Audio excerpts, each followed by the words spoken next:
Здравствуйте! Сегодня в гостях AX35.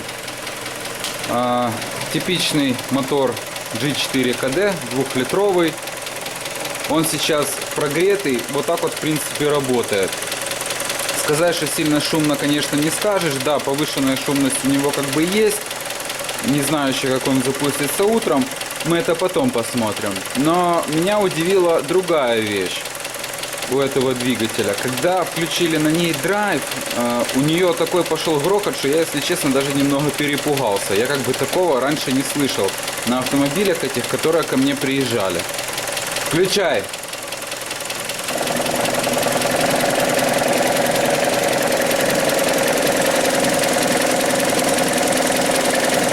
Я надеюсь, хорошо слышен стук. Я, если честно, очень сильно удивлен. И не могу даже сказать с точностью, что это так стучит. Действительно ли так стучит поршневая, либо здесь что-то не прикрутили у этого двигателя, когда здесь что-то делает. Здесь я знаю точно, что менялась цепь, потому что думали, что проблема с цепью на этой машине и стук из-за цепи. Теперь посмотрим, как же он будет звучать утром, когда я приду и запущу его. И вот она, работа двигателя с утра.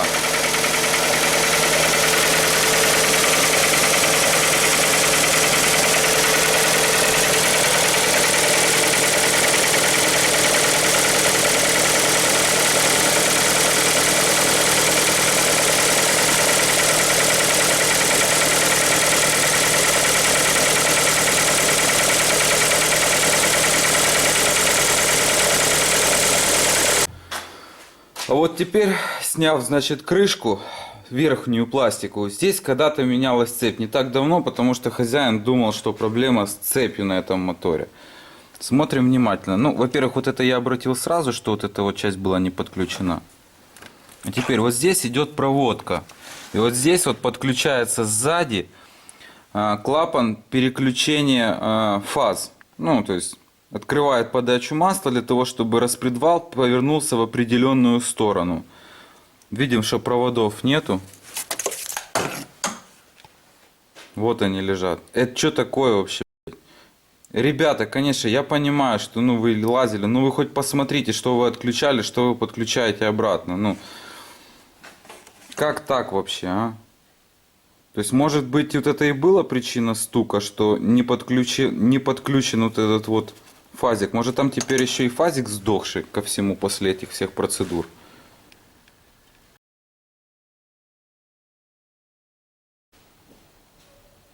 Агрегат снят. Видим здесь на клапанной крышке, где свечи, точнее катушки стоят, масляный налет. Я не знаю пока, почему он образовался. Возможно, когда доливали масло, просто его разлили.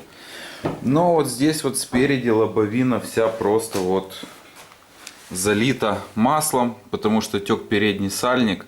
Видимо, когда меняли цепь, эту крышку мыли, скорее всего, и при этом сальник не поменяли, и поэтому она потекла. Если вы снимаете крышку, то есть как бы моете ее, чистите, замените лучше передний сальник, потому что очень часто всякую химию он потом не выдерживает, очень быстро начинает течь. Клапанная крышка попросту сидела на герметике, и скорее всего масло было, потому что, короче, герметик этот ничего не держал. Я открутил клапанную крышку и просто ее свободно поднял вверх. Белый герметик, скорее всего, это казанский. Я когда-то им раньше тоже очень активно пользовался, пока он одно время не испортился. Я перестал его использовать. Да, он дешевый, как бы раньше был по качеству класс, но потом не алё. Как в принципе очень часто бывает, что какая-то продукция изначально хорошая, а потом портится. Насколько сильно была затянута прокладка клапанной крышки, что аж вдавился здесь вот алюминий. То есть видно, такая аж ступенька образовалась. Так можно было и резьбу вырвать.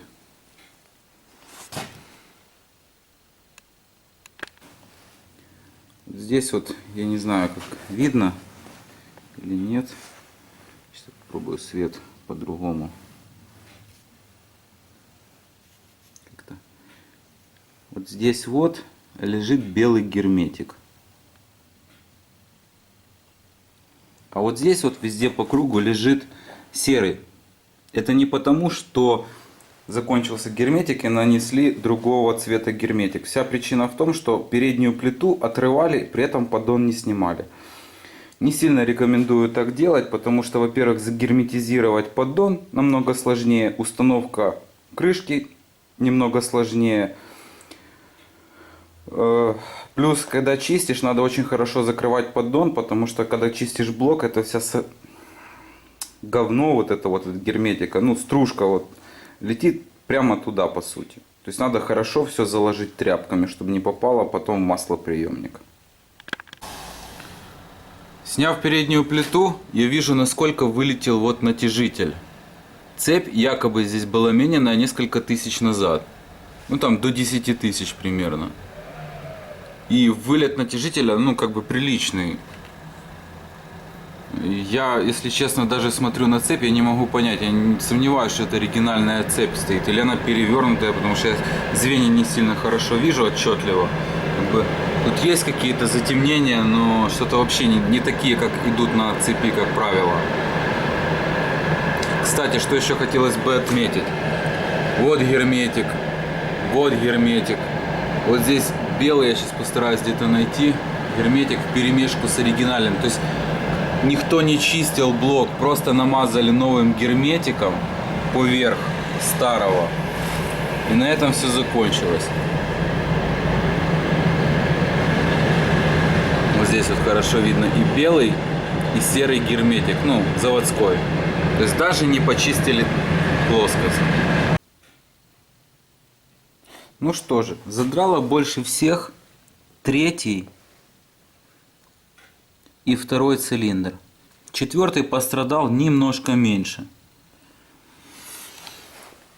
Честно говоря, я видел намного хуже ситуацию по блокам. И я ни разу не слыхал, чтобы при драйве так сильно грохотал мотор. Больше никаких как бы косяков по мотору я пока не увидел. Ну, сейчас как бы будем еще чуть дальше разбираться. Что еще хотелось бы сказать? Вот такую непонятную консистенцию, короче, жижу я вылил вместо антифриза. Что это такое и почему это произошло, непонятно. Либо смешали антифризы, типа как синий с красным, либо туда попадало масло с мотора, либо туда попадало масло с коробки. Автомат. Такое я тоже встречал, правда, не на этих автомобилях. Поговорив с хозяином по поводу цвета антифриза, который у него непонятный был в двигателе, выяснилась интересная ситуация. Значит, это все случилось после обслуживания на официальном дилере. Как он сказал, у них там был какой-то казус с официальным дилером, и он там что-то несколько машин или там несколько десятков машин, я уже точно не углублялся, он там запортачил. И, по всей видимости, они перепутали антифриз, который должен был быть залит. Обычно у них либо зеленый, либо синий антифриз.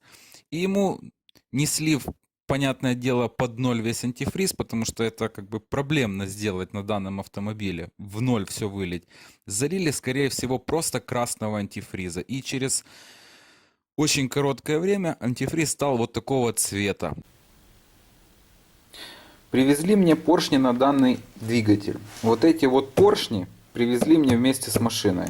Вот эти поршни от другой машины тоже приехала на ремонт. Человек привез поршня. Значит, смотрим. Разница по коробкам. Ну, хрен с ним, честно говоря, потому что приезжали как бы и с такими коробками, и с такими коробками. То есть видим, эти как половинки открываются. Это вот открывается вот так вот коробка. Да? Самое главное. Открываем одни и открываем другие. Я надеюсь, видна разница в упаковках. Вот это вот оригинальная поршня Hyundai. Вот это подделка. Они идут не в желтом пакетике. Палец просто лежит. Непонятный кулечек. Ладно, мне приезжали как-то поршня были в желтом пакетике, кулечки отсутствовали. Там при сортировке могли их снять, что-то еще. Ну, как-то был у меня такой случай. Неважно. Ладно, за кулечек. Достаем поршень.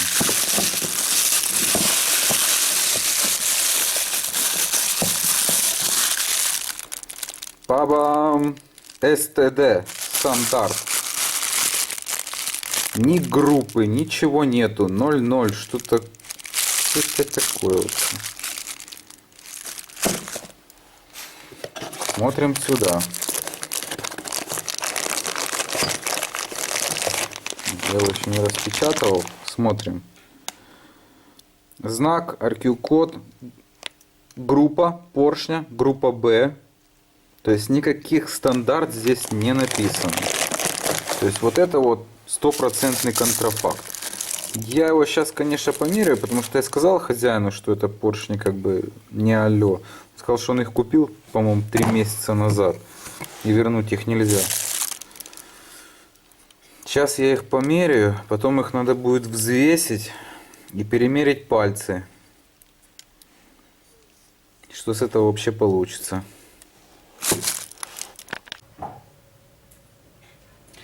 Промерив, взвесив поршня, ну, разница по поршням есть незначительная, плюс-минус сотка они играют.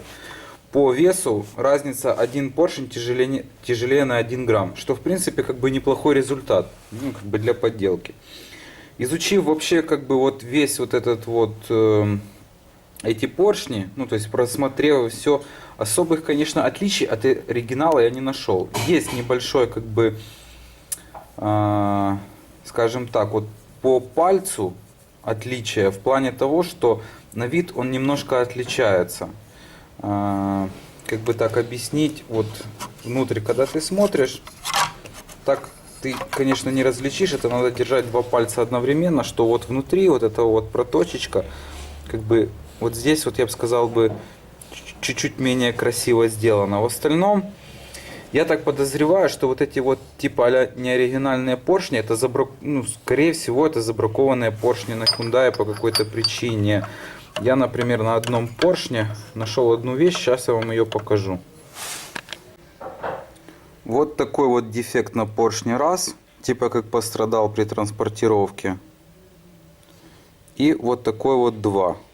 То есть, скорее всего, вот по этой причине, я так подозреваю, просто компания Hyundai забраковала эти поршни. Потому что других каких-то отличий, даже вот это вот, я не знаю, как видно, вот такая вот маркировка, она тоже присутствует, только на, ну, по-моему, на родном поршне, вот как я всматривался, она чуть-чуть лучше выбита. То есть все остальное, ну, я не знаю. Ну, факт в том, что это как бы, я не сказал бы все-таки, что это оригинал, не оригинал, потому что маркировка неправильная, и упаковка неправильная поршней. Головка, в принципе, почти в идеальнейшем состоянии. Ну как в идеальнейшем? Значит, первый цилиндр можно посмотреть, что очагов никаких нету, кратеров, это эрозии, как ее называют, по выпуску. Но впуск, как всегда, ну тут мелочь есть. Фасочки уже, понятное дело, за пробег стали шероховаты, их надо будет заузить. А вот на третьем цилиндре видим, что уже, да, вот пошли такие точки. Не маленькие, можно так сказать. И на втором цилиндре вот здесь вот в одном месте видно, что была плохая герметичность. И вот клапана, к примеру, вот это первого цилиндра, то бишь так, сугубо по мелочи. И вот третьего цилиндра клапан уже начал так затемняться неплохо. Ну а впуска, как всегда, в принципе, в адекватнейшем состоянии. Заузим фасочку седла, поправим. Все как обычно. И сделаем регулировочку клапанов. А вот теперь у меня такой вот как бы ситуация. Я даже не знаю, как вот сейчас вот действовать. Значит, коленвал с данного автомобиля. Это я специально его отложил, пока разбирался второй двигатель, чтобы показать разницу и подумать пока, что вообще можно сделать. Значит, шестерня.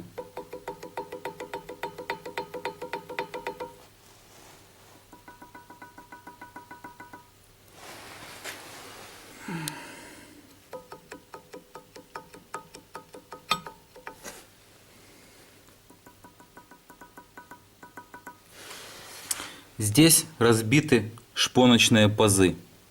Почему это случилось? Значит, когда разбирался двигатель изначально, меня что-то смутило, потому что обычно, то есть как при съеме мотора с двигателя необходимо открутить болт коленвала, потому что как раз вот этого расстояния не хватает, чтобы нормально вывести его с коробки. И обычно берешь пневмопистолет, то есть он так постучал, открутил. Здесь же приложили, он так жик, и выкрутил его. Но я как бы особому значению не придал изначально. Потом начал вкручивать болт обратно и увидел... Сейчас свет возьму. Не знаю, насколько хорошо видно, но внутри присутствует фиксатор резьбы. Он там торчит. И я не мог сначала болт попасть как бы в резьбу, не мог понять, что происходит. Потом понял, что он сидит на фиксаторе. И получается как? Либо не дозатянули, то есть не было чем, подумали, что фиксатора хватит удерживать. Либо же, пока начали затягивать, его прихватило и показалось, что усилия уже достаточно, а на самом деле его не было. Он не притянул шкив. Здесь вот просто вон там вот просто резьба. Здесь же вон резьбовой герметик внутри. Теперь надо думать, что с этим всем делать. Сейчас я попробую просто шпонки переставить. Может, этого будет достаточно. Ну, просто ради образца поставлю шпонку сюда. Может, она сядет более-менее плотно, хотя я очень сильно сомневаюсь. Если нет, надо думать. Вот ради интереса вот так вот старая шпонка стоит. С другой шпонкой, конечно, получше. Сейчас я...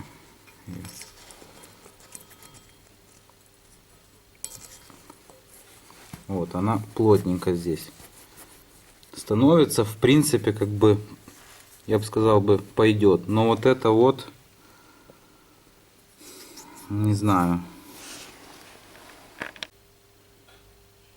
Вот сейчас для наглядности видно, вот там вот выбоина такая небольшая есть на шпонке. Такой блестящий контакт от ударчиков. Эта же шпонка прошла гораздо больше. Это с мотора, который прошел 175 тысяч километров. И шпонка вот она фактически идеальная.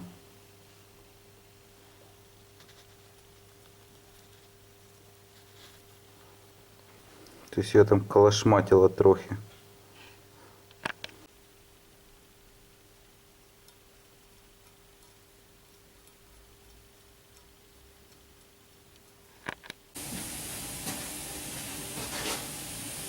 Блок, приехавший с механообработки, загильзован. Гильзами, как всегда, с верхним упором. Сделана шлифовка плоскости, ханинговка. Кстати, с блока сняли 9 соточек. Немного. По сравнению особенно с прошлым мотором, там где было снято 11. А также установлены форсунки охлаждения поршней маслом. Вот они. То есть сейчас мы данный блок будем подготавливать к сборке.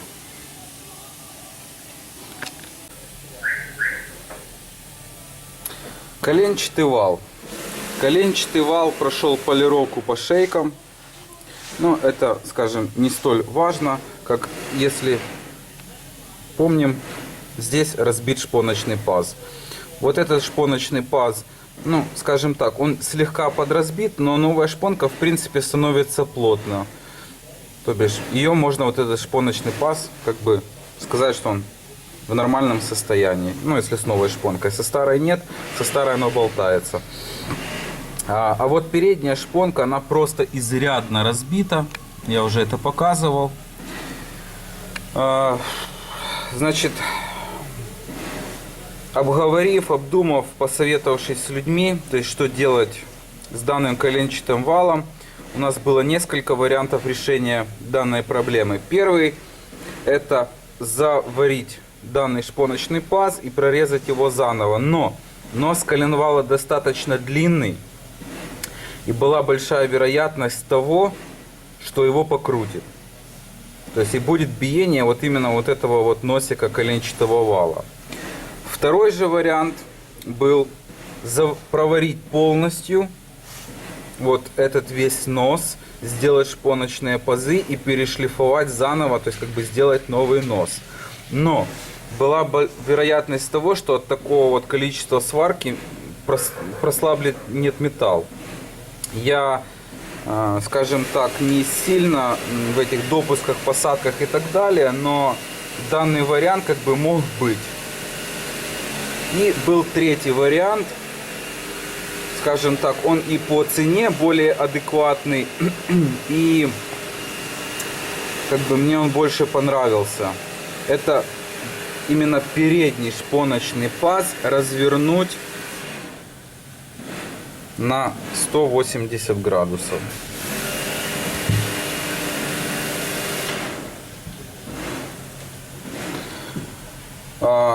Немножко получилась проблема, конечно, с изготовлением данного шпоночного паза, так как именно вот под такую шпонку фрезы ни у кого не оказалось. Либо она была слишком широкая, либо ширина фрезы соответствовала, но ее диаметр был больше. Либо была меньше фреза. А вот именно вот под данную шпонку вот ни у кого.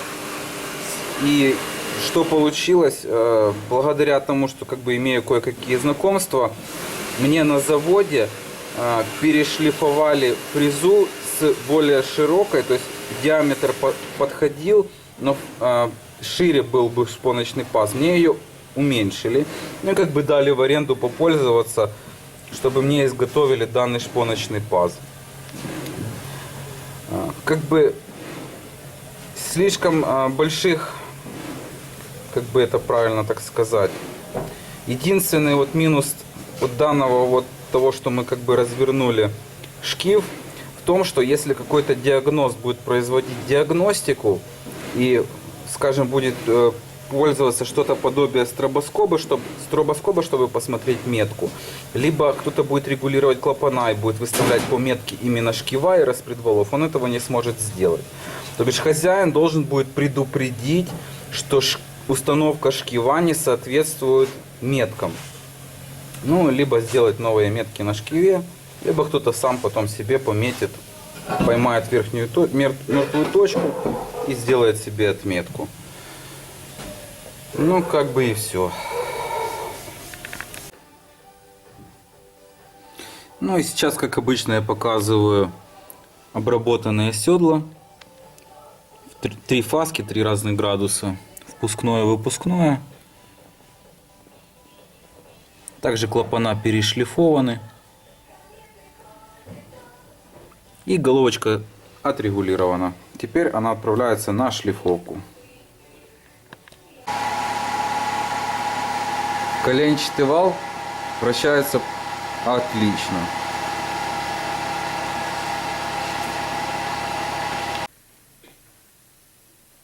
Поршневая установлена в двигатель, и как всегда она установлена в таком порядке, как пометил росточник.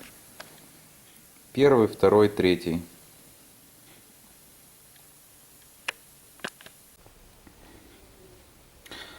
Значит, для установки и сборки двигателя, точнее установки головки и так далее, в этот раз будет использоваться вот такой вот набор. Привез его хозяин. Ну, не знаю, какая там ценовая политика на него, там дешевле, дороже, но привезли такой набор, будем использовать его. В принципе, это полный набор на двигатель, но в нем не хватает 2 прокладок на корпус термостата. Ну, во всяком случае, я пока не нашел их, ну, чуть что, у меня есть 2 оригинальные как раз эти прокладки на корпус термостата, поставлю их.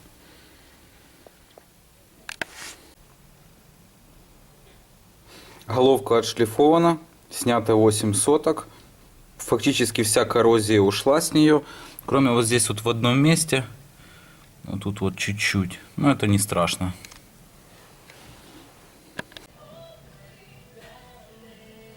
Вдруг кому-то пригодится, Это номер шпонки коленвала.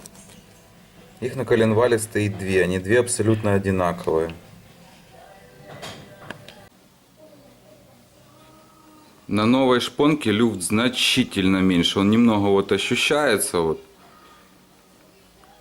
руками. Но намного меньше.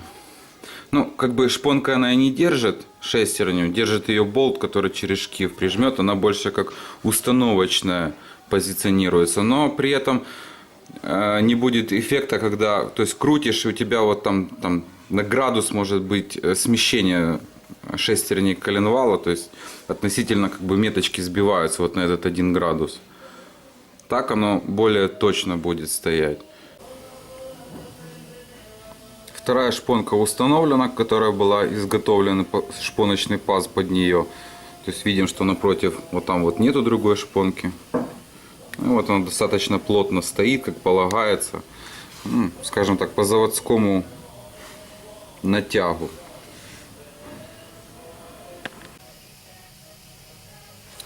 Вот эта цепь, та, что стояла, она проехала примерно 10 тысяч. Ну и по натяжителю было видно, что она изрядно как бы вышел натяжитель. За 10 тысяч у нее пробег был, точнее, пробег 10 тысяч, а растянулась, как я разбирал мотор, на 170 тысячах. Вот там точно настолько же вылетел натяжитель. Вот эта цепь оригинальная, которая, как правило, то есть я ставлю, стоит с завода. Значит, первым делом смотрим разницу, то есть цвет звена. Здесь он такой желтоватый. Здесь же они вот такие, как медные идут. Ну, то же самое. Это первое. Второе. На звеньях вот такая вот, как маркировочка есть. Надеюсь, что хорошо ее видно. На этой же цепи нету ничего. То есть это какая-то подделка, либо может быть дешевая цепь какая-то. Без понятия. Натяжители. Значит, вот этот натяжитель приехал в оригинальной упаковке, ну якобы оригинал.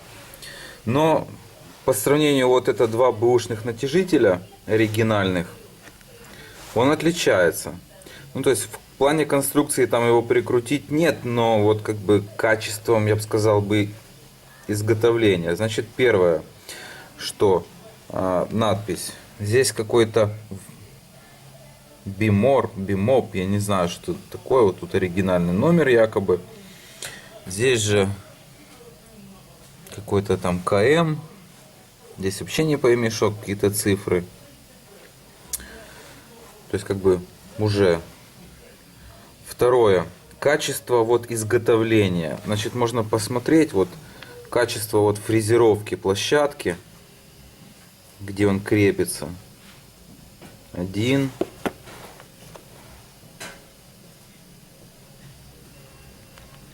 Второй. И смотрим на вот этот. Если даже присмотреться, то она как бы не совсем ровная, а профрезерована, а возле болта есть как бы небольшое завышение. Ну, на камеру я не знаю, видно это или нет. Я постараюсь. То есть как бы неровная какая-то фрезеровка. Ну, внутри он просто отличается как бы глубиной. Вот эти вот глубже канавки, здесь она меньше.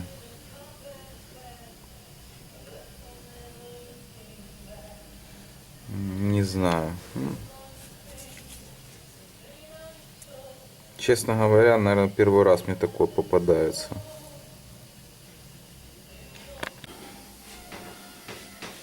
Метки на своих местах. Здесь вот друг напротив друга. Ну и вот меточка коленвала.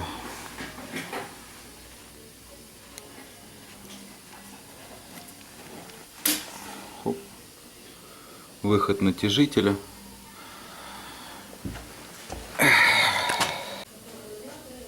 Ну и вылет натяжителя после прокручивания. Метки ушли. на цепи.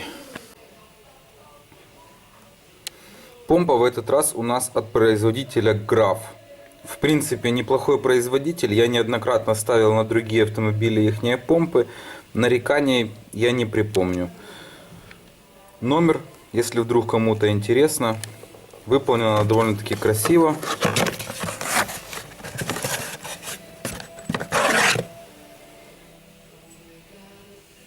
Надеюсь, что также красиво и станет. Если будет какой-то нюанс по установке, я сниму.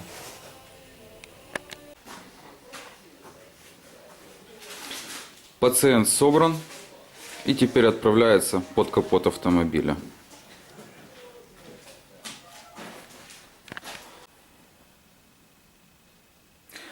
Двигатель готов к отдаче хозяину.